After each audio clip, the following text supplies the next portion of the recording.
झाल नमस्कार दोस्तों, एक समय की बात है। भगवान शिव और माता पार्वती पृथ्वी पर भ्रमण करने के लिए निकले। शिवजी ने पार्वती जी से पूछा कि आप 12 महीने के रास्ते से चलोगी या 6 महीने के रास्ते से। तो पार्वती जी बोली, मैं 12 महीने के रास्ते से चलूंगी। तब शिवजी ने पार्वती जी से कहा कि संसार के लोगों के दुखों को देखकर आप कोई भी हट नहीं करोगी। पार्वती जी मान गई। अब शिवजी पार्वती जी को लेकर चलते हैं तो रास्ते में देखते हैं एक घोड़े कष्ट आ रही थी। उसके बच्चा होने वाला था और वह दर्द में थी। तो उसकी पीड़ा देखकर पार्वती जी ने पूछा, यह घोड़े क्यों कष्ट आ रही है। तो शिवजी कहते हैं कि माँ बनने वाली है। पार्वती जी बोली कि माँ बनने में इतना कष्ट है तो आप मेरे तो गांठ लगा दो। शिवजी कहते हैं अभी आगे चलो। तभी रास्ते में एक राजा का राज्य आता है। वहाँ दूर दूर तक प्रशांति और उदासी फैली होती है।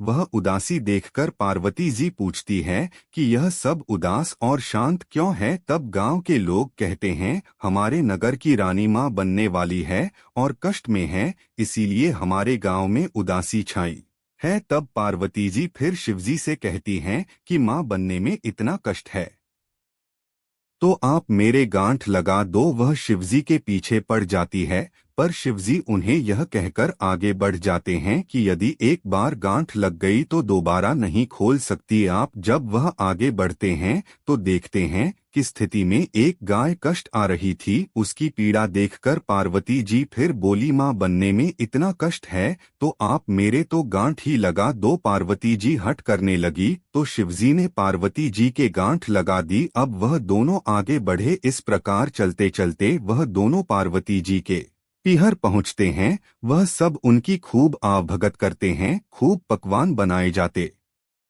हैं, पर शिवजी जो भी खाना बना होता है वह सब खाना खा जाते हैं। अब पार्वती जी क्या खाएं तो वह बथुए की साथ खाकर पानी पी लेती है। दोपहर में जब वह दोनों विश्राम करते हैं तो शिवजी पार्वती जी से पूछते हैं कि आपने क्या खाया। तो पार्वती जी कहती है जो आपने खाया वही मैंने खाया। पार्वती जी के सोने की शिवजी उनके पेट की नाभि की ढूंढी खोलकर देखते हैं कि पार्वती जी ने क्या खाया। तो उनके पेट में बथुए का साग और पानी दिखता है। पार्वती जी के जागने के बाद शिव जी उनसे कहते हैं आपने हमसे झूठ बोला था, आपने तो बथुआ और पानी पिया है।